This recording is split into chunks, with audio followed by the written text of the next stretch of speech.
Welcome to the Jordan B. Peterson podcast, episode 33, season 4. This episode was recorded back in February 2021. Samuel Andreyev joined my dad this episode. Samuel is a Canadian composer who writes absolutely extraordinary music for orchestras, soloists, chamber groups, singers, and other ensembles throughout Europe and the world. He hosts the Samuel Andreyev podcast, is a professor at the Hochschule für Musik Freiburg. Hope there's nobody German listening to this podcast cringing at my pronunciation. Samuel is also known for his YouTube channel, presenting an analysis of works that he believes are interesting and important. Dad and Samuel discuss the skills needed to be successful as an artist, where to start if you want to compose music, the hierarchy in Western music, the relationship of music and language, the importance of genres, tips on learning composition, how having a family is helpful to a career, and more.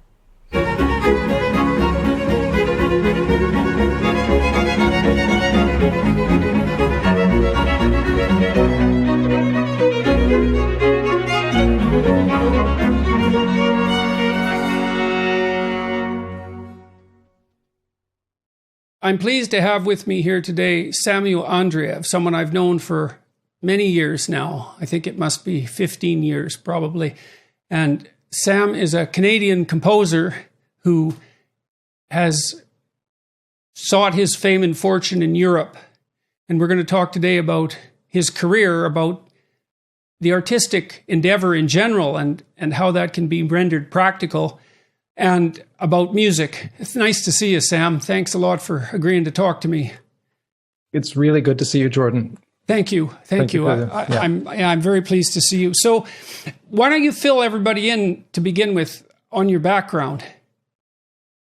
Sure. So I'm a Canadian composer. I was born in Kincardine, which is near Toronto, and lived in Canada until I was 22, at which point I decided to move to France. So I settled initially in Paris. I lived there for 10 years, studied composition at the Paris Conservatory.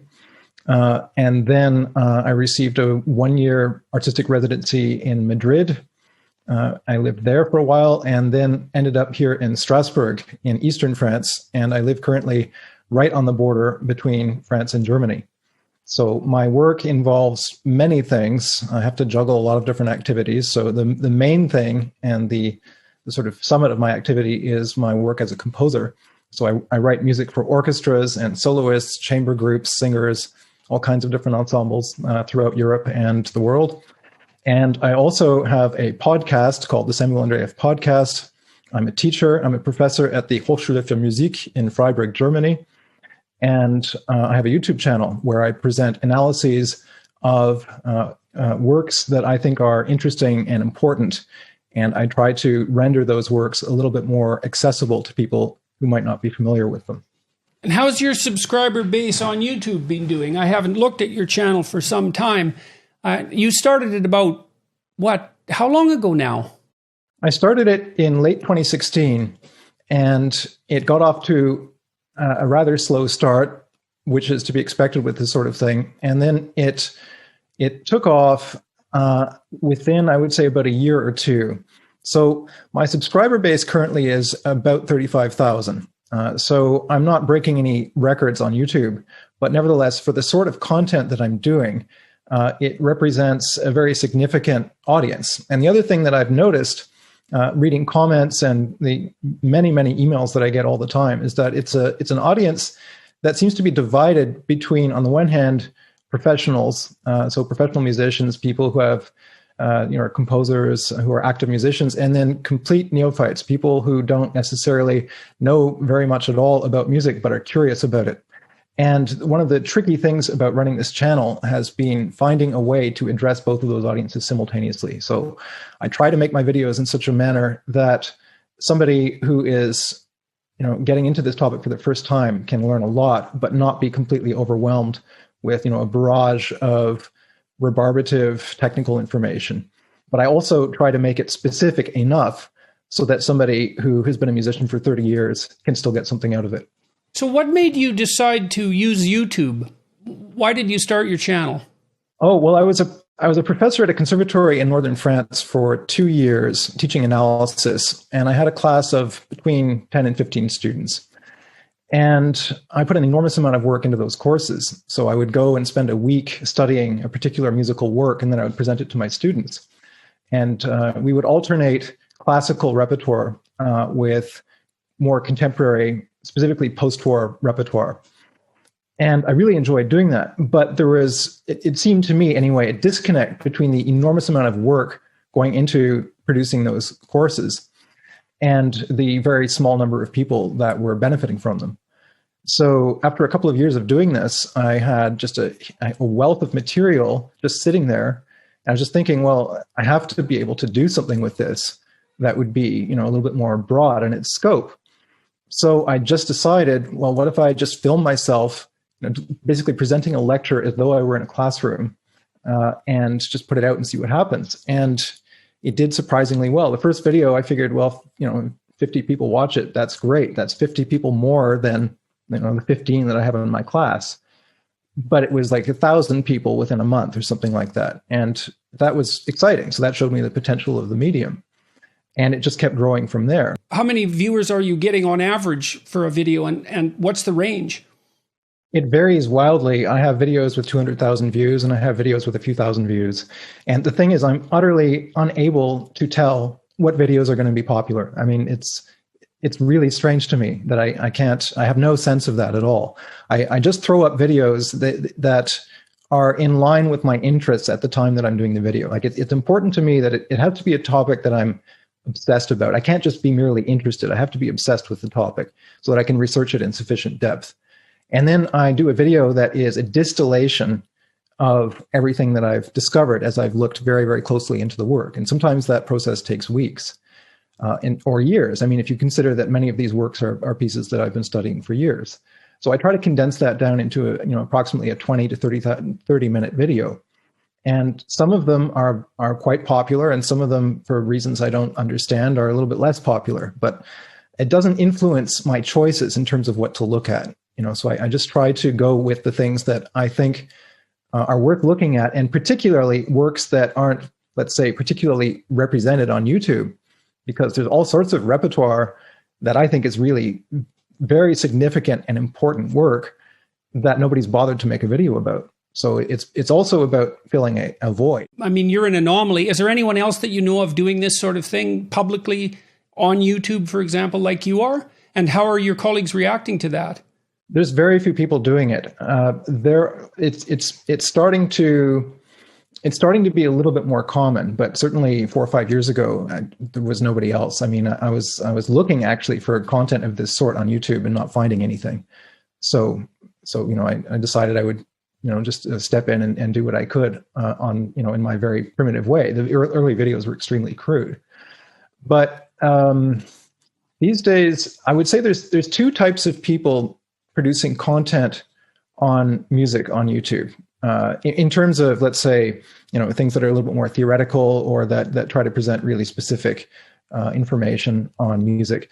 On the one hand, you have people that are producing videos that are circa, between 5 and 10 minutes, that are very, very tightly edited and scripted, and usually have animation and a very, very, a very elaborate visual presentation. And then on the other hand, you have people like me. I don't really do that sort of thing. I'm still basically filming a lecture, but I make it a little bit more visually interesting by having images and I edit them carefully and all of that sort of thing. But they're not meant to be things that you can watch in 5 minutes necessarily.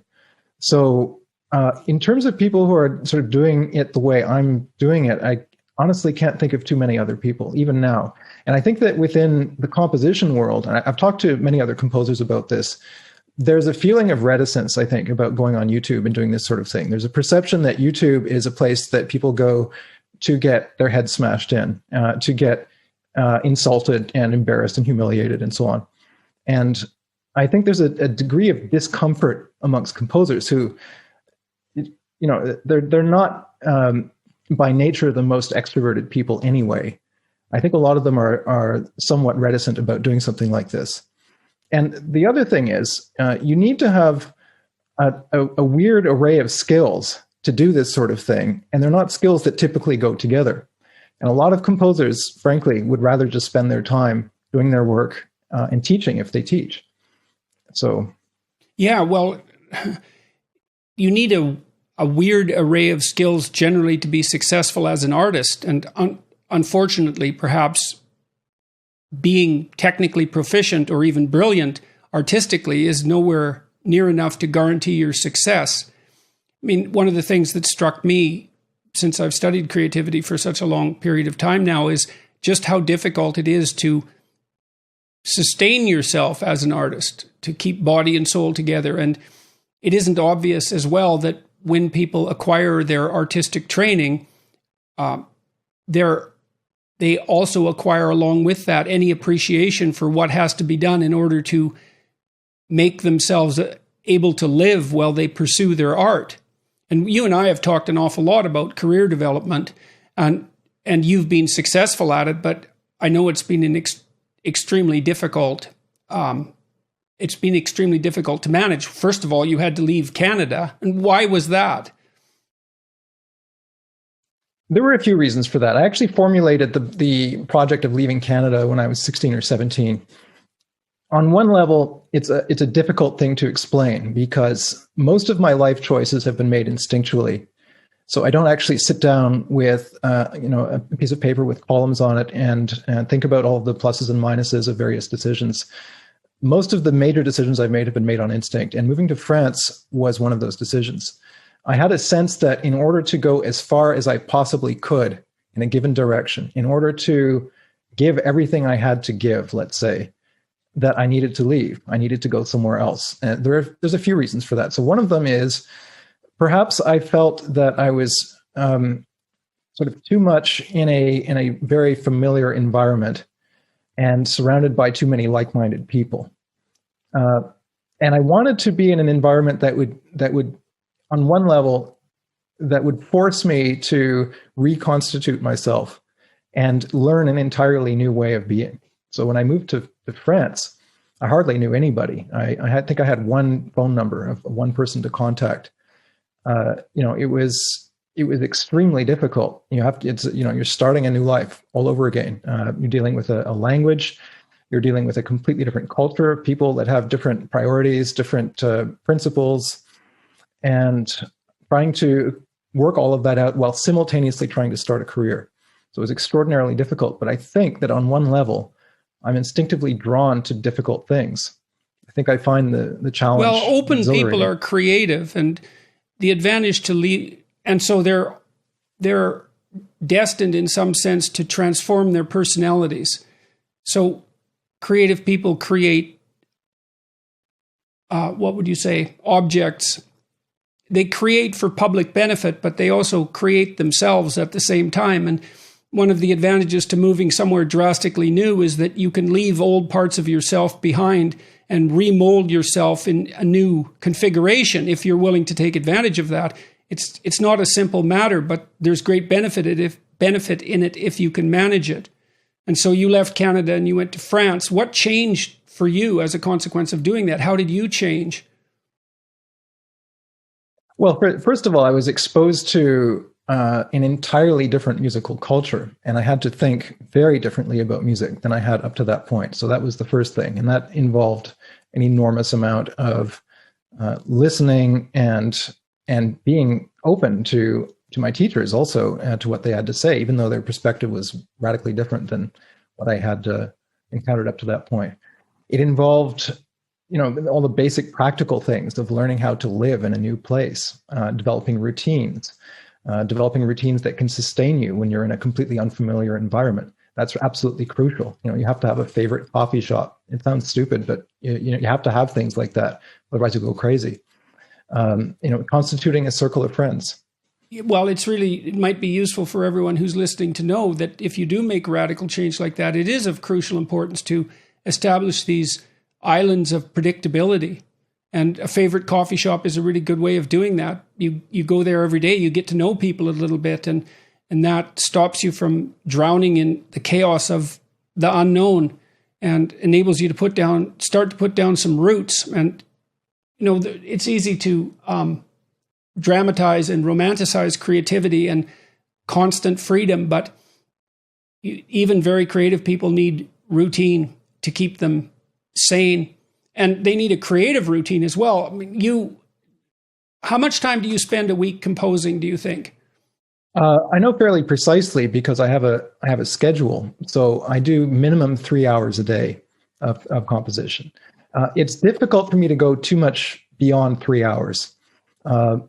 It starts to be a question of diminishing returns after that point. So when I'm working, I want to be in a state where I'm razor sharp, where I'm completely present, where I have all of my forces marshaled and ready for the task at hand.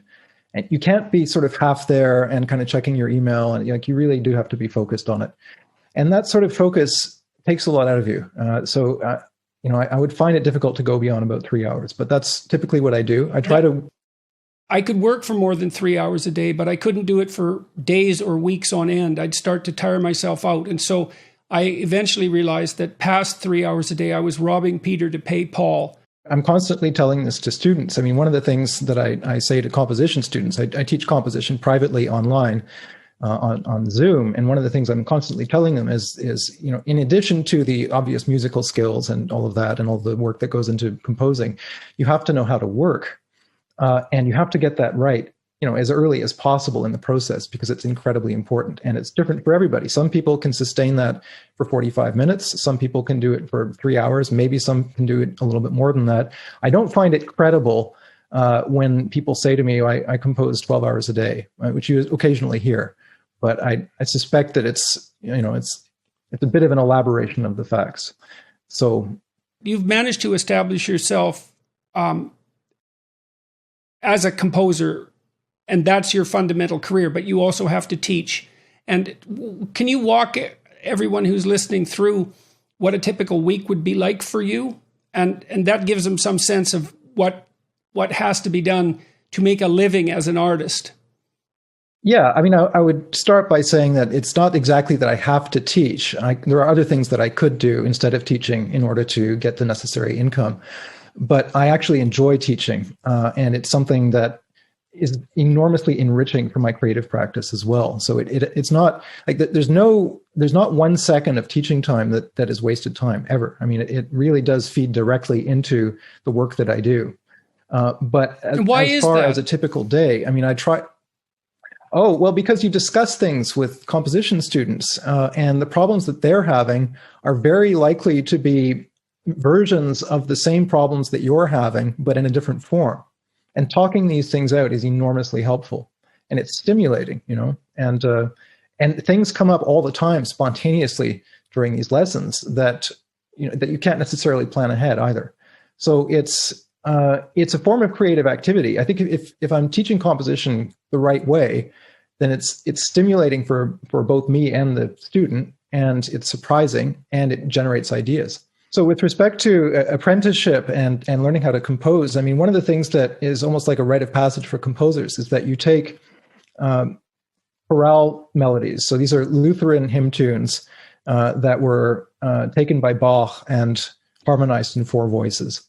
So I can't remember exactly how many of them. There's about 300 of these that survive. And they feature in his cantatas and in his passions and oratorios and all of these, and they're magnificent. They're like a miniature chorus in harmony and in voice leading. And these very short little melodies, which were the sort of very popular tunes in their day, you can just take the melody and you scrap the other 3 parts that Bach wrote, and you try to harmonize it yourself. And you compare it to what Bach did, and that's a very it's an extraordinary exercise. It teaches you 100 different things at the same time. So that's something that I did for years and years. I did hundreds, probably thousands. What does it teach you? And well, it teaches you to link up your ears, your eyes, and your fingers first of all, and that's really, really useful if you're a composer. So in other words, you can see the music on the page, you can hear it inwardly. And you can also bang it out on the piano all at the same time. So, and you can sing the lines. And also you can spot obvious technical mistakes very quickly so that you don't make them anymore. And it also, you have to analyze the melody before you harmonize it. You have to know where it's going. Like that, one of the hardest things I think for composers to learn how to do is to develop a sense of trajectory in music. It's excruciatingly difficult. What beginner composers often do is they'll put a lot of effort into devising material that's interesting, like an interesting chord or an interesting melody or an interesting whatever it is, a rhythm or something. But you have to invent the material and its trajectory simultaneously. Those two things have to be born together. And that's a very, very difficult thing to do. And harmonizing those chorales gets you started on that in a sense, because the melodies have to lead somewhere. They have to have a direction. You have to work out where the cadences are going. You have to work out, what key it's going to be in, and all of these sorts of things. And how do you lead the phrase? So it teaches you a lot of things at the same time. How do you know where one song ends and another begins? And I'm thinking about the B side of Abbey Road, which I think is, well, I'm a great fan of that, along with millions of other people. Not that makes me special, but it is an agglomeration of a bunch of song fragments. And yet it works brilliantly. It's brilliant. And you can listen to it over and over, and you wish the songs would go on longer, but they don't. And that's interesting too, because it's tantalizing. It doesn't fully satiate you. It leaves you wanting more, and that's somehow even more satisfying than being beat over the head with the same thing again and again. So how is it that we have a sense of what constitutes a song in its entirety and know that one song is different than another? The key makes a difference. What's crucial? Yeah, well, so you mentioned the B-side of Abbey Road, which is a great example. That's an amazing achievement on multiple different levels. There's an earlier example of that with the Beatles, which is the song A Day in the Life, which is similar in the sense that it consists of a series of fragments where the level of predictability in that song is extraordinarily low, right? McCartney did that with Uncle Albert too. That's right. Yeah. It's an exceptionally strange song in the sense that you have absolutely no way of determining what the next section is going to be like on any level. It's totally unpredictable. It's almost like a collage in a sense, but it works, and it has a kind of incredible cohesiveness to it. And you might wonder, where does that cohesiveness come from? So there has to be some kind of higher level framework that ties the whole thing together. So there's a few things that can do that. So one of them is the expressive context. So what is the expressive thrust of the song? So you can have enormous stylistic shifts within a song, but as long as there's some kind of a cohesiveness to the aesthetic or expressive project of the piece, that can still work. The other thing is you figure out fairly quickly when you're listening to that track, or indeed to the B-side of Abbey Road, that predictability is going to be low. Unpredictability is going to be a feature of the song. You figure that out very quickly. So that then starts to become paradoxically one of your expectations. So then the game becomes, what is the precise way in which this unpredictability is going to be manifested? When am I going to be surprised? How long is this fragment going to go on? Okay, so that's an unbelievably important point. Now, imagine something unpredictable happens to you. So let's say you wake up tomorrow morning and there's your side aches. Okay, so now your nervous system has a major problem, because that could be nothing or it could kill you. And the probability that it will kill you is not zero. And so you might ask yourself, well, why shouldn't you just run off to the emergency ward instantly every time something minor happens to you? And I've thought about this for a long time, trying to figure out what it means that something is differentially unpredictable. So imagine that you have a representation of the world, and that representation enables you to get from one place to another. And the farther there are things that you rely on as constants within that map. So let's say you're married to someone and you're thinking about your future. You've got your future mapped out, and you assume the presence of your marital partner as a constant. And then you get divorced or they die, because a tremendous number of your plans, or because a huge proportion of your map is dependent on that constant, that's extraordinarily disrupting. And so it's like the more unpredictable something is, the more it disrupts in potential when it makes itself manifest. And sometimes you have to guess at that, but that's basically the issue. And your nervous system, it's more complicated than that too, because you're nervous. So if the question is, how upset should you get when something unexpected happens? The answer is you have to guess, and you have to calibrate that a variety of ways. So your trait neuroticism calibrates that. So people who are low in neuroticism prepare for an emergency much less proportionately for every degree of uncertainty. And sometimes they're wrong. So maybe if you're really low in neuroticism, you're not anxious, you're not depressed, you're not shame-ridden, you're not guilty, etc. But if you have a small ache in your side, you'll go to the hospital, and now and then that stops you from dying of cancer. Okay, so neuroticism is one, and your nervous system is built as a guess. Some people assume the world is more dangerous, and some people assume it's less dangerous, and that's built right in. Your position in the dominance hierarchy or in the competence hierarchy also matters. So as you move up a hierarchy, your brain produces more serotonin, and that dampens down the degree to which you respond physiologically to every unit of threat. And that's because the higher you are in a competence hierarchy, so the more successful you are, the less dangerous the world actually is, because you have more resources around you. And so if you're like barely clinging on to the edge of the world, any stressor can knock you over the edge. So back to the unexpected in music. I presume there's a hierarchy of rules that's sort of implicit in every song, and also in the corpus of songs that you're familiar with as a listener. And the more all the songs you know depend on the integrity of that rule, the more dissonant or unexpected the transition that violates those rules is. That's exactly right. That's exactly right. That's exactly right. And that's a very, very crucial point, because these things are determined contextually. And sometimes the context is a broader stylistic one attached to a particular genre. Right. A genre tells you a bunch of things you can't do, as well as a bunch of things you can do. And you might think, if you're thinking romantically and not too clearly, that the fewer limitations on you, the better. You'd have more freedom with fewer limitations.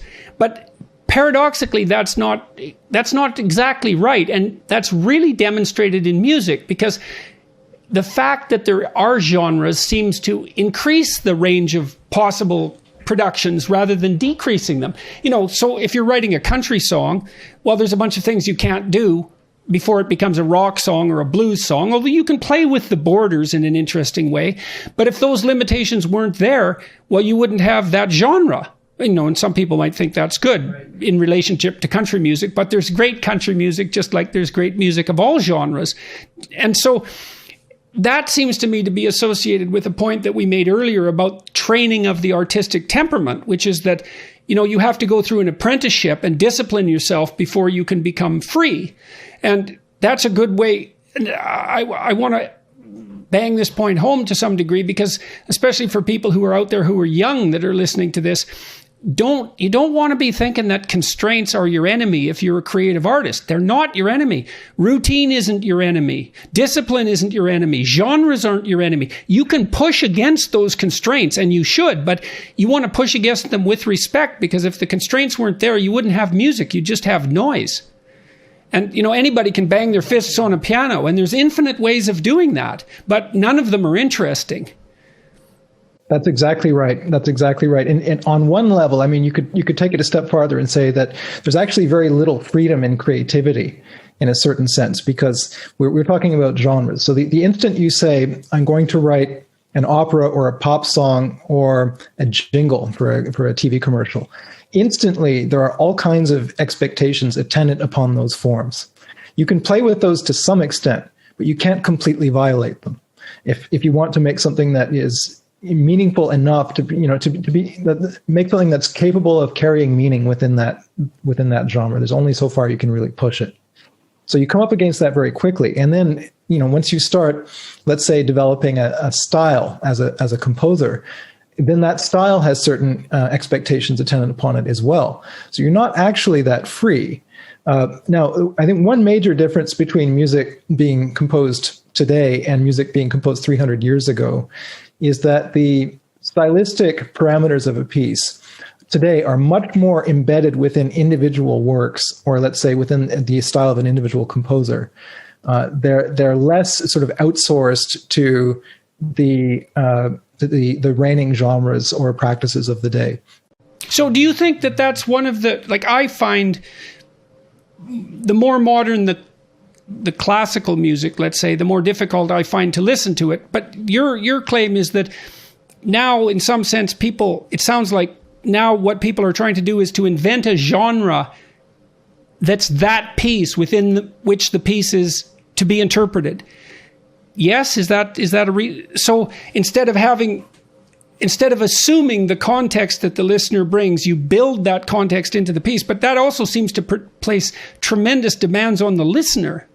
It does, but I think that it's an extraordinarily difficult thing to avoid. And again, you have to connect that back to the Industrial Revolution, to people suddenly having a lot of leisure time, to taking the listening of music a lot more seriously than they would have been able to in the past, and having a much broader middle class with people with time on their hands to actually listen to things, and not wanting to listen to hundreds of iterations on basically the same thing, but wanting variety and being able to consume music much more quickly and hear huge numbers of different things from all over the place.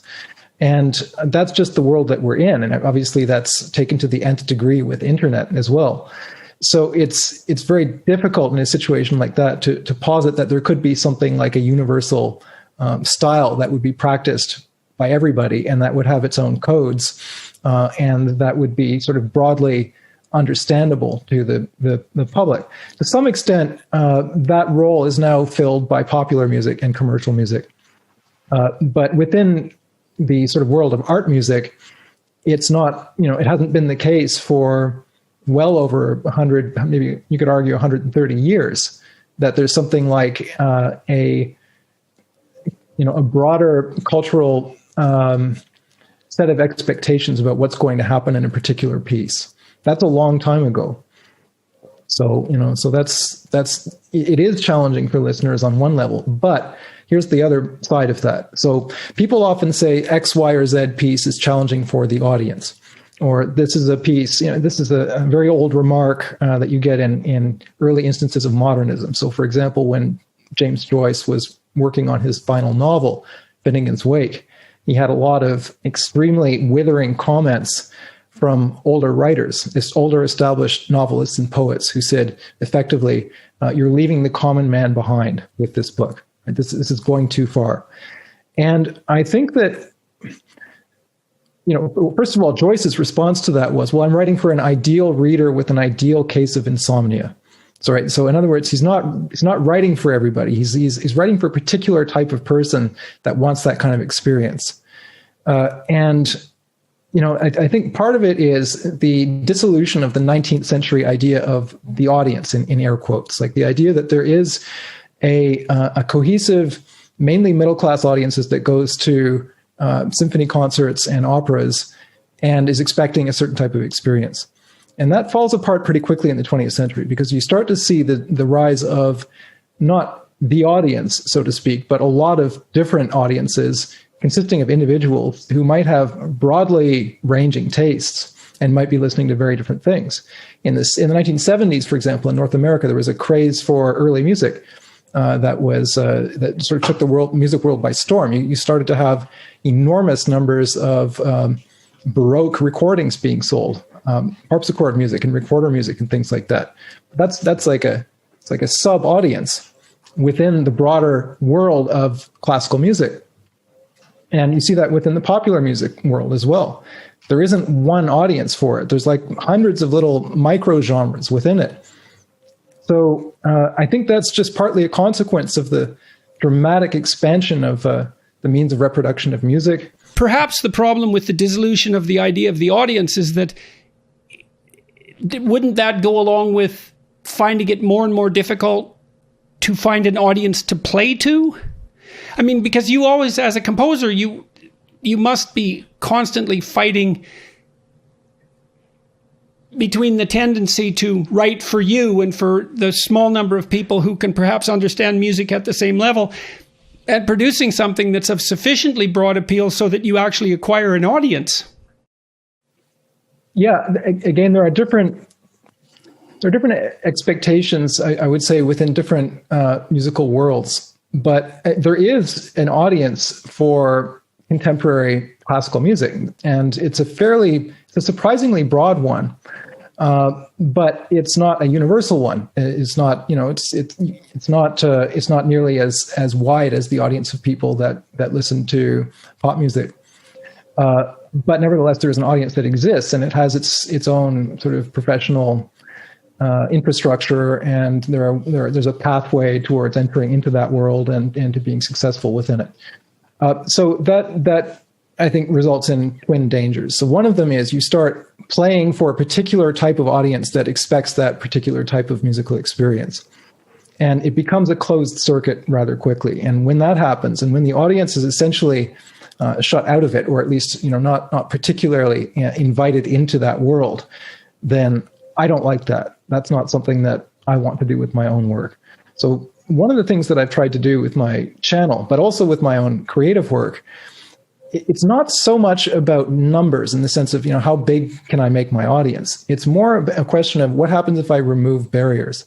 What happens if I make it so that there's no extraneous barriers to understanding, appreciating and enjoying this work?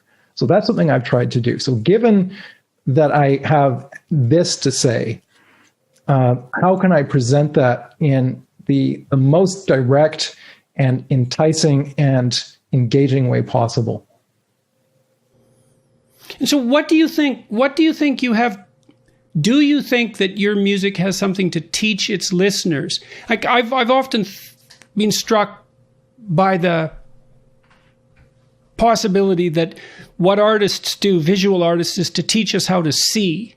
Literally, that seeing is very, very complicated. Seeing color is very complicated. There's an objective element to color, but the color of something depends very much on the color of all the colors around it. And much more on that than you might even think.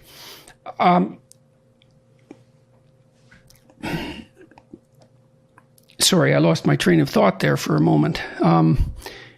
Learning how to see. Oh yeah, so artists, visual artists, teach us how to see, and so now we can all see like Impressionists saw, or anybody who's exposed to the internet can see like an Impressionist saw, because that, even though that was a shocking way to see when it was first invented, we've all been exposed to it so much that just looks like the world in some sense. We can see the world as an Impressionist place.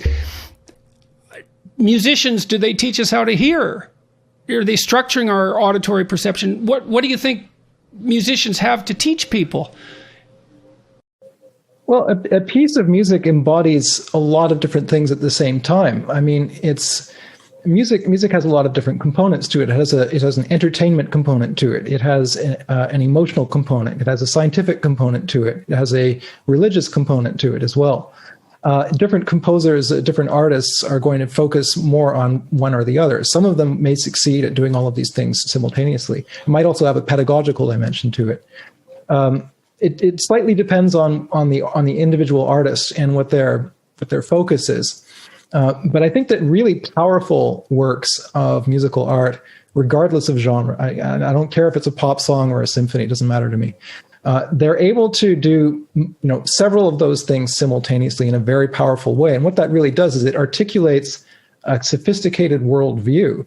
And it shows this is how you could construe the world, aesthetically, spiritually, physically, and all of these things at the same time. And it's also positing like a potential universe within which you could live.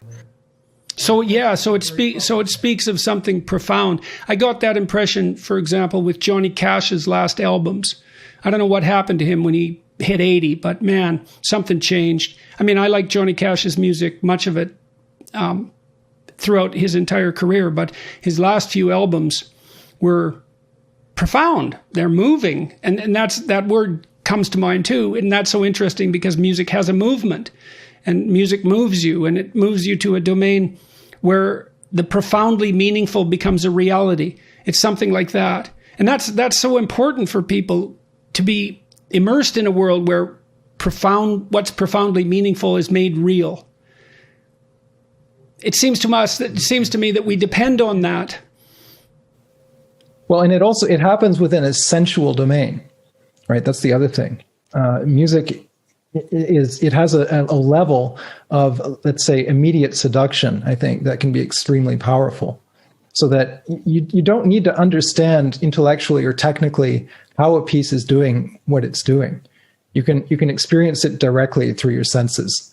And I think that's one of its most powerful aspects. Hitchcock talked about that. He talked about how when he was plotting out a movie, he would be playing the audience members' emotions as though they were stops on an organ.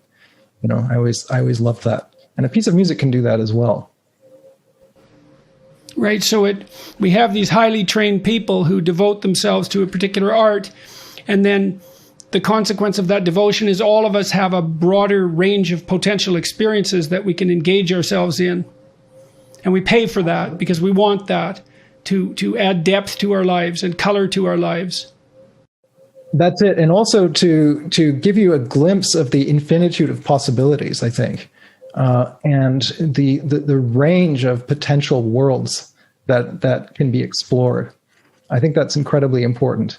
And that's perhaps one of the functions of artists, and it allows you also, there's something communal about music in the sense that it allows you to connect with other people, but it also allows you to connect with something higher than yourself and to experiences that are beyond your conscious understanding.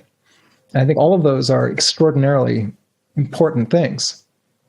That's been life-preserving for me, I would say, generally through my life, music, because it always spoke of the possibility of something higher. And I never knew what that higher thing that it was speaking of was. I've investigated that. But the fact that music provides an immediate experience of that's in some sense inarguable. It just happens, and then you can think, well, that just happened. And it's as real as anything else that happens. And that, I suppose, is part of what you referred to as the religious function of music. And it's not based on argument, right? It's based on the evocation of direct experience. And I suppose dance is like that too. It's so interesting that young people, their work is work. It's often tedious. It's something they have to force themselves to do. But they'll take what they've earned as a consequence of that tedium and then spend it voluntarily on exposure to music and dance. And they'll do that because it's intrinsically rewarding and pay for the privilege of doing so. And that's another indication of the action of something like a religious instinct as far as I'm concerned. And it has that communal element that you described too. It's something that we want to share with other people, and that we do share because, we match our bodies to the beat, and everyone moves in harmony, and we're all in the same place at the same time in a concert when the musician is really communicating with the audience. And that can be, that's a remarkable experience. It's a high point if you're there when that happens. And the whole stadium is a musical instrument in some sense because everyone's they're in the same place at the same time, having the same experience. And there's something unbelievably powerful about that. And the musicians are communicating with each other and with the audience simultaneously.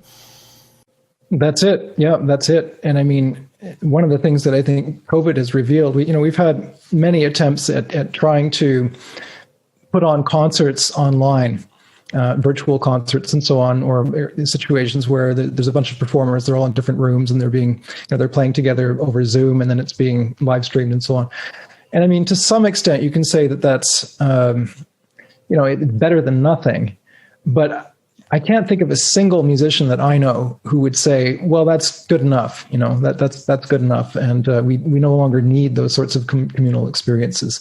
I think everybody that I've interfaced with over the past year or so has sort of a real sense of weariness at not being able to do concerts and just have people together in the same room. There's something about that experience that is irreplaceable fundamentally.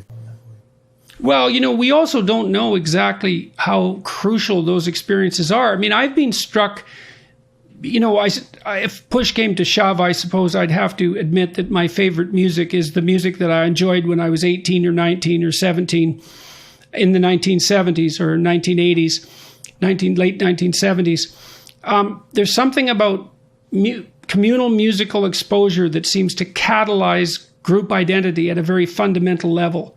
And I can't help but think that that's tied very deeply into our tribal nature, that we united into cohesive tribes as a consequence of shared music and shared dance. And that's what brought us together as functioning cooperative units. And so you bond with your tribe when you're 16 or 17, and you do that around exactly these, particularly music and dance. And that catalyzes your identity permanently, I think, as the member of a particular group. And we maybe you don't become completely human without that. It could be, yeah. It could be a kind of a necessary rite of passage, and that is central in forming your identity. And that's true in every musical world that I've encountered. I mean, it's extraordinarily important to people to have a sense of engagement with whatever community it happens to be. Yes, well, and it's amazing how much people identify with their preferred genre.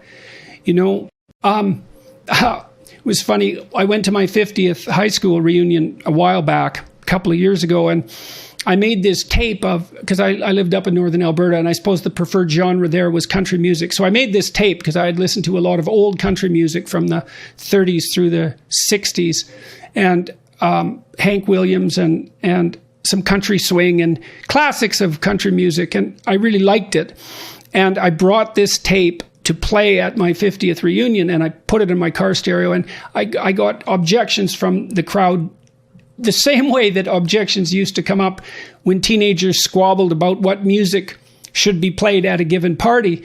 And that was because my classmates still liked country music, but all the stuff I played was too old. So, they're bound to a genre, but also to a time. And it's nice to have, I exposed my kids to all sorts of music of all sorts of genres, and I think that was really good for them. It's nice to have that arbitrary limitation in some sense blown apart, because then you can enjoy a wider range of music, and then you have more things to enjoy. But it's still striking how much people identify with a particular narrow genre and take pride in exactly that identification. It says something very deep about our group nature. That's very true, and that's a hard wall to break through. And that's one of the things that I've tried to do with my channel, is just to nudge people a little bit farther and say, well, the world of music is quite big, and it contains all kinds of things, and just cultivate an attitude of openness towards listening to different things, and to try to do that without necessarily thinking too much about the question of I like it or I don't like it the first time you hear it, but just cultivating an openness and listening to it with curiosity. And then if you hate it and you're really having an awful time, then fine, don't insist upon it. But you can really discover extraordinary things that way. And what I've discovered through the channel is that the number of people that are willing to do that is actually much greater than we realize. And there are all kinds of people who are open to those sorts of experiences, but might not necessarily come across them in their daily lives. And there's various reasons for that.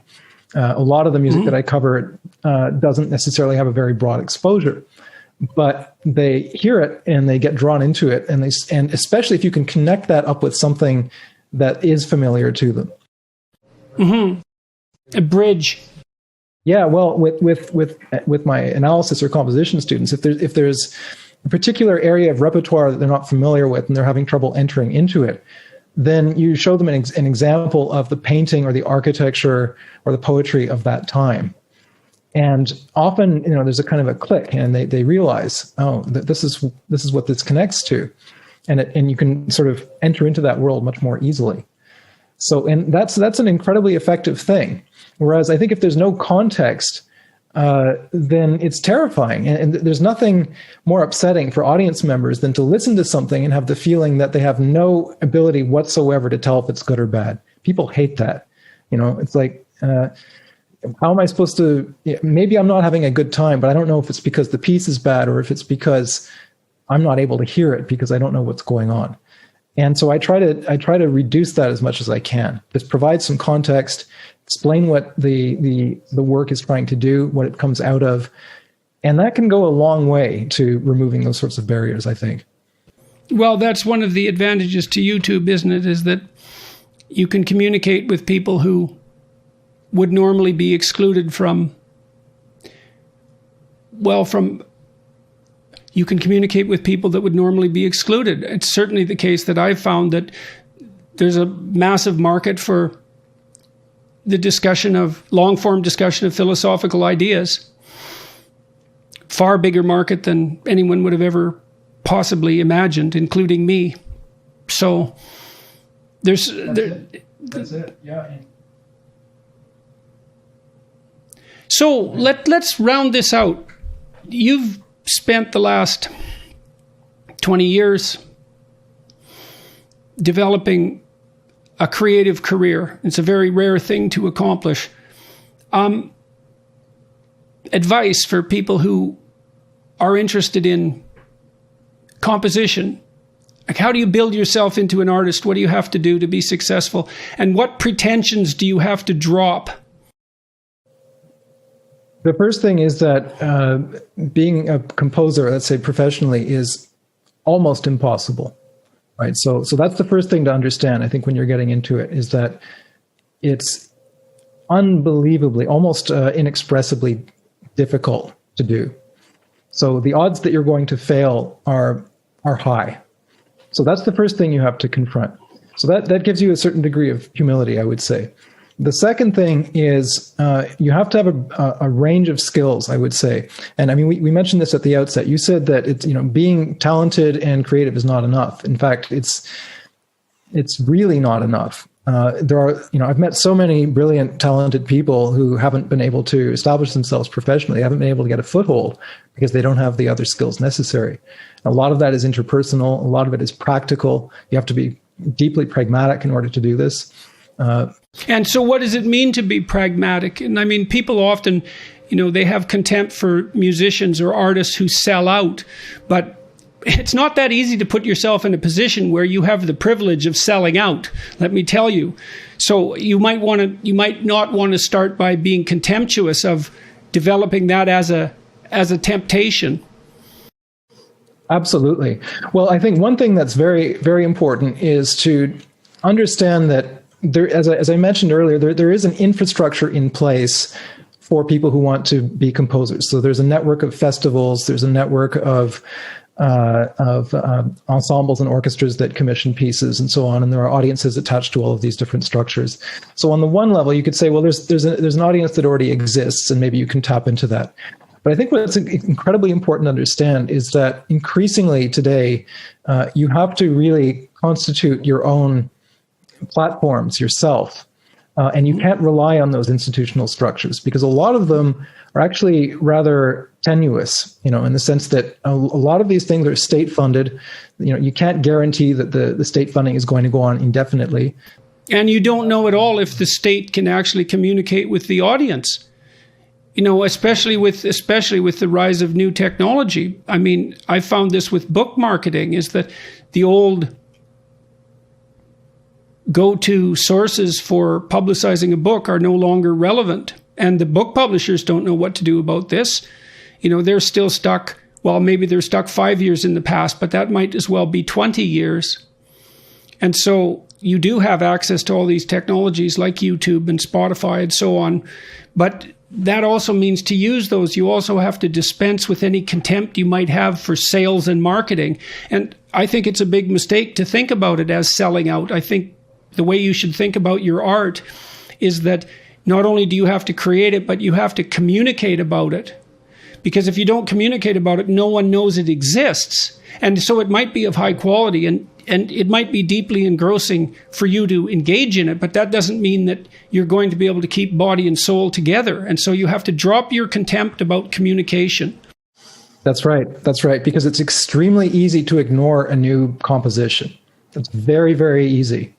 And even the people that listen to these things, it's very easy for them to ignore it. So you have to come up with a compelling reason why somebody would want to do that in the first place. So that's a very important part of it. The other thing is, when I talked about institutions, there's also the universities, and it's extremely common in North America for people to study composition at a doctoral level. And I would encourage people to be open-minded about alternatives to doing that. So the reason for that is that fundamentally, composition, if you really think about it, it doesn't actually belong in the academy. It's not really an academic pursuit. It's been shoehorned into it, partly because it's not obvious where composers fit or where they should go. But framing composition as research, which is what happens in doctoral programs, I can't think of a more dismaying outcome than reframing composition as a form of research so that nobody has to listen to it. So I would be skeptical about that. And I would think about, where it might be optimal to take your work and where it might be optimal also to try to learn. And so where do you think it is if someone wants to learn? And are you talking about composition in the broadest sense? Like, let's say there are listeners to this discussion who want to write a rock song or want to write a blues song, or how generalizable is your advice, and where should people go apart from your channel? What should people do if they want to learn how to compose music? Find people who know more about it than you and extract all the knowledge you can out of them. I believe actually in a kind of apprenticeship system, which I think is optimal. And that's actually how things did work for centuries. Like a very practical, hands-on, pragmatic approach to all of the aspects involved in being a composer, not just obviously the artistic side of things, but also how do you write a score? How do you format it? How do you get a publisher? How do you work with a record label? How do you get your pieces performed, and all of these other aspects to it? So all of those are incredibly important as well. And I think that the best place to learn those things is to find a composer who, they don't have to be a superstar in the composition world, but they just have to know more than you do, and figure out how they did it and work with them and see if you can help them. And that's a powerful way of doing it. So there are various pathways that exist that can help people to achieve their goals. And is it where would you start to look for that? Like, if I wanted to learn how to compose a rock song, to write a rock song, where would I start looking? I guess I could Google it. Yeah, Google is, a logical first place to look, and that's what a lot of people do. What seems to happen quite often is you'll Google it and you'll come up with a YouTube channel or an artist who has a particular prominence, let's say on social media, and you'll look at their content for a while, and then at some point you may reach out to them. So that often happens, but it can also be just someone in your community or someone local. You might find going to concerts is a good way to meet people. Obviously, you can't do that now, but eventually we will be able to again. So going to concerts, if there's a piece that you find striking, talk to the person who wrote it. If there are performers that you want to get to know, just go up to them. Musicians are, fairly open to that sort of thing, because we've all had to deal with multiple, almost insurmountable barriers in order to get, even a toehold in this profession. So what I've found is that, generally speaking, composers are happy to help out other people that want to do the same thing, within reasonable limitations. Well, there is pleasure in mentoring someone. Absolutely. It's like you've got some hard-won skills and truths that you've managed to sort out after 2 decades of bloody combat, trying to do something impossible. It's like you're thrilled to share that with somebody else. Maybe it'll save them some time. All right. Well, you have a family now. Yeah. You're married. You have a daughter. Yes, I do. Yeah, she's almost 3. Impediment or help to your career? Oh, it's a help. It's a huge help. Unquestionably. In fact, why? I don't think I could do it otherwise, because the nature of my work, I'm always going out on a limb. What I'm doing is barely possible, right? So if I didn't have an adequate support system that held this whole thing up together, then I don't think I could do it. I really don't.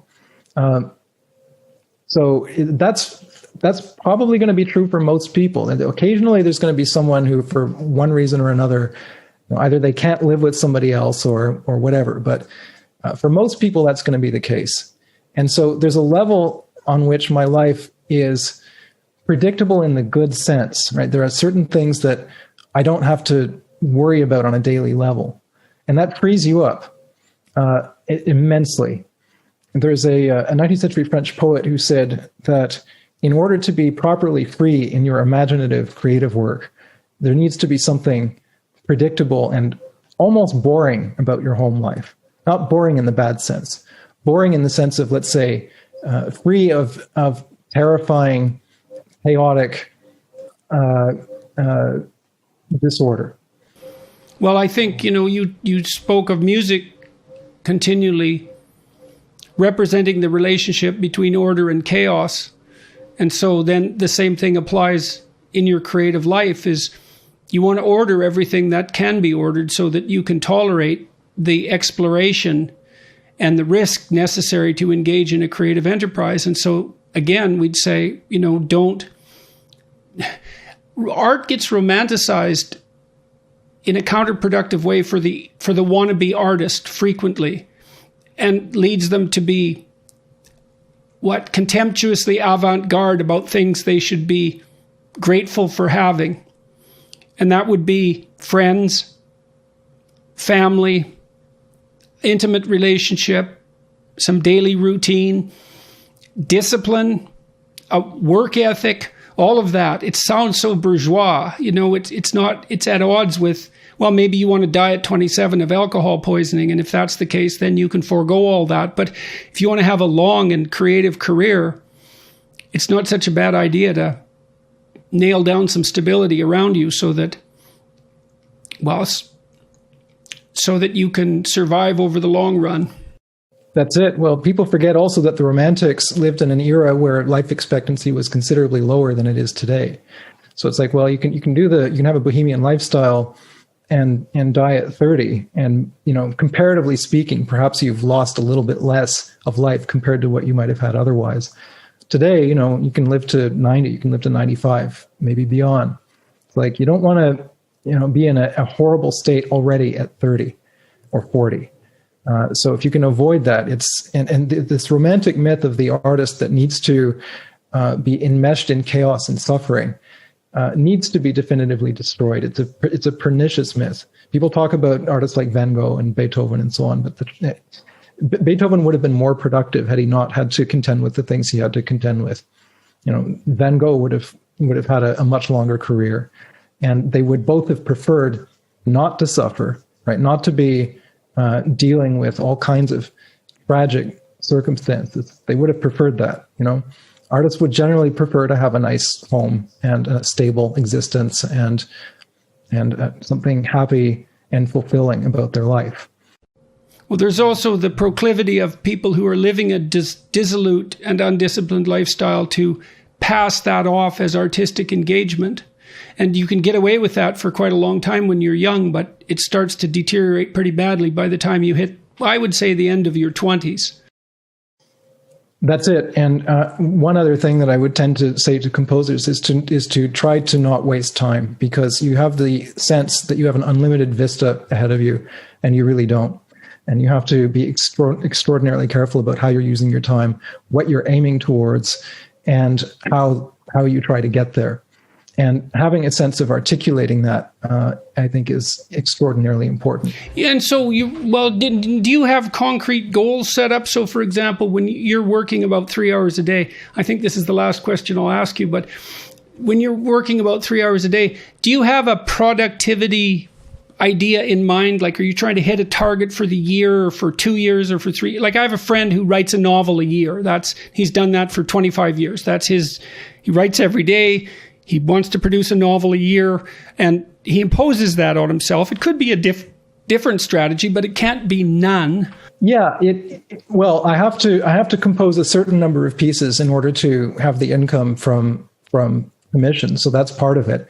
And so I kind of have it, but at the same time, relative to the other things that I do, commissions are not particularly well paid on an hourly level, let's say. I mean, that's just the reality of it. It might take me 10,000 hours to finish a piece. So nobody's going to pay me $100 an hour to write a piece for 10,000 hours. The economics of it are impossible. So you have to understand also that when you're writing a piece as a composer, you're going to be taking time away from things that you could be doing that would earn more money. So you have to figure out what the balance is. How much can I do that before it starts to eat seriously into my possibilities financially? So in my case, but also you have to think reasonably about how much you can produce and maintain a certain level of quality consistently, and also have enough time to regenerate yourself and come up with new ideas and not just merely repeat the same things over and over again. So it's going to be different for different people. Some artists are very spontaneous and gestural and intuitive, and they don't need a lot of planning when they write a piece. Others take a long time to think and carefully plot out what they're doing and produce a lot of sketches and so on. In my case, I'm rather slow, I'm meticulous, and I need to take the time to do it properly. And it still happens that I have to write a piece twice. Recently, I wrote a violin concerto for a group in Switzerland, and then completely rewrote it. I spent 8 months writing an entirely new draft of the piece for an orchestra in Kiev in Ukraine. And that second version of the piece was not a commission. So it's hard to justify doing things like that. But sometimes, the piece hasn't quite coalesced, it hasn't quite gelled, and you have to do that. So typically it's, for me, it tends to be about 2 to 3 pieces a year, something like that. I can't really push it too much more than that. So I know with writers, I tell writers, start writing. How? Well, pick a question that you'd like to investigate. This is more nonfiction writing, because I can't give advice about fiction writing, but nonfiction writing. Pick a question you're interested in and start trying to answer it, and start writing. And maybe you start writing for 15 minutes a day, every day. And maybe it's 20 minutes and maybe it's 25 minutes, but you do that every day sort of religiously because you set your mind to it. And then maybe you can expand that upward to the 3 hours, and you get better at something by doing it and by analyzing it. And if you don't have anything to say, then you should read some more because about your question, the specific question that compels you. So you need a question that compels you. I don't know how much overlap there is between that and composition. Like, would you say to someone who wants to write music to start writing music? Like, do you jump right into it? And what do you do? That's it. The other thing that I tell them is write for the wastebasket. Do that ritualistically. So what that means is you say to yourself, for the next half hour, I'm going to sit and write. And I'm going to write on scrap paper or whatever it is. And then the rule is, the agreement you make with yourself is that at the end of that half hour, you have to throw it out.